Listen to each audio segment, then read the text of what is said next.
আমি বাজারে একজন ব্যবসায়ী। আমি রিঙ্কু দেবনাথের কাছ থেকে 2021 সালে আমি এবং আমার এক বন্ধু আমরা দুইটা ফ্ল্যাট কিনি। মানে ফ্ল্যাট দুইটা তার সাথে একটা দামাদামি করে ডেকে বলি যে ঠিক আছে, তুমি তো ফ্ল্যাট বিক্রি করেছো টাকার প্রয়োজনে, তা তুমি আমাদের কাছে যে টাকা পাবা সমস্ত টাকা তোমাকে রোববারের দিন আমরা বুঝ করে দিয়ে দেবো, তুমি রোববারের দিন আমাদের ফ্ল্যাট দুটি রেজিস্ট্রি করে দেবে। সে বললো যে না, এত তাড়াতাড়ি আমার কাগজপত্র কোথায় আছে না আছে আমি জানি না। তখন আমি বললাম এগুলো আমার সাথে আর কথা বললে আপনি, তুমি আমার সাথে প্রতারণা করেছো, তুমি মর্টগেজ টাকা জিনিস কেন বিক্রি করেছো। এ পর্যন্ত সে আমাদের কাছে 63 লক্ষ টাকা নিয়েছে আর কি, দুজনের কাছ থেকে। এই মতো অবস্থায় আমার সাথে সে আর কোনো যোগাযোগ করে না, এই বিভিন্ন তালবাহানা সে করে বেড়াচ্ছে এইগুলো আর কি। তারপরে তো কেউ কোনো এখানে খারাপ কথা বললে মারধর মামলা যা হচ্ছে আর কি, বুঝতে পারছি।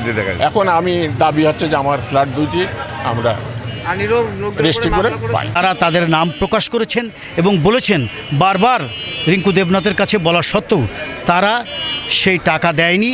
পাওনা টাকা পরিশোধ চাইতে গেলে তাদেরকে প্রহার করেছেন তিনি। এবং প্রতিবেশী যারা এখানে উপস্থিত আছেন তাদের উপরে প্রতিনিয়ত প্রতিবেশীদের উপরে অত্যাচার করছেন। পৌরসভার নিয়ম না মেনে তিনি বহুতল বিশিষ্ট বাড়ি করেছেন। আজকের এই প্রতিবাদ সমাবেশে সকলের বক্তব্য এই বহুতল অবৈধ ভবন ভেঙে ফেলতে হবে। এই প্রতিবাদ করায় স্থানীয় যারা নাগরিকবৃন্দ তাদের সন্তানদের ছেলেদের যারা পড়াশুনো করে সেই সব ছাত্র জনতার উপর তিনি নিপীড়ন চালাচ্ছেন বারবার একাধিকবার, এবং তাদের নামে ফৌজদারি মামলা করেছেন। সেই ফৌজদারি মামলার প্রতিবাদে প্রতিবাদ সমাবেশ এবং মানববন্ধনে আমাদের যে কয়টি কথা বলা হয়েছে সেই প্রতিবাদগুলোর ভিতরে রয়েছে তিনি তার দ্বারা যে সৃষ্ট সমস্যা, এই সমস্যাগুলি 24 ঘন্টার মধ্যে রিঙ্কু দেবনাথকে সমাধান করতে হবে। যদি তা না করা হয় তাহলে আগামীতে যা যা করণীয় করার আছে তাই এলাকাবাসী করবে। এই ব্যক্তি কত ধুরন্দাজ, এই ব্যক্তি কত মানুষের সাথে এই রকম ভাবে দুই নম্বরই করেছে। আজকে এক একজনের সাথে এক এক সময় এক এক রকম ভাবে দুই নম্বরই করে আসছে, ছলচাতুরি করে আসছে।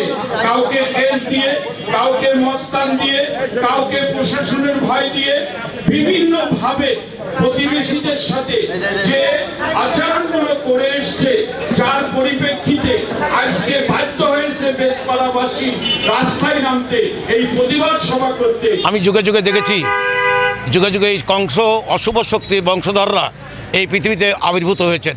সেই কংস নিধনও এক সময় হয়েছেন। এরকম একটি কংসের অবতীর্ণ হয়েছেন বেশপাড়ায় রিঙ্কু দেবনাথ। এই রিঙ্কু দেবনাথ কে? রিঙ্কু দেবনাথ কখনো হিন্দু সাম্রাজ্যের হিন্দু সম্প্রদায় বলে দাবি করেন, আবার কখনো দেখেছি তিনি মুসলিম সম্প্রদায়ের বলে দাবি করেন এবং মুসলমান হয়েছেন বলে আমরা জানি। আসলে এই রিঙ্কু দেবনাথের একটি জায়গায় কিন্তু অবস্থান করতে হবে। আমরা রিঙ্কু দেবনাথকে দেখেছি এই বেশপাড়ায় আসার পর থেকে বিভিন্ন লোকের কাছ থেকে ফ্ল্যাট বিক্রির নামে টাকা নিয়েছেন।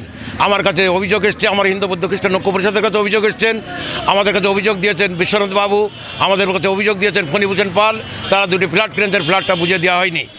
আর এখানে রড সিমেন্টের দোকানদাররাও তিনরাও আমার কাছে অভিযোগ করেছেন তাদের এগুলো দেওয়া হচ্ছে না। তখন আমি বললাম যে আমি তো আর কাউন্সিলর নাই, আপনারা দেখেন বর্তমান কাউন্সিলরের কাছে যান। বর্তমান কাউন্সিলর ইতিমধ্যেই সালিশ বিচার করেছেন, সালিশ বিচার করেও কিন্তু তিনি করার পরে অঙ্গীকারবদ্ধ হয়েছেন, লিখিত দিয়েছেন। তারপরেও কিন্তু রিঙ্কু দেবনাথ এ পর্যন্ত সেই তাদের ফ্ল্যাটগুলো বুঝে দেননি, তাদের পাওনার টাকা এ পর্যন্ত দেন নাই।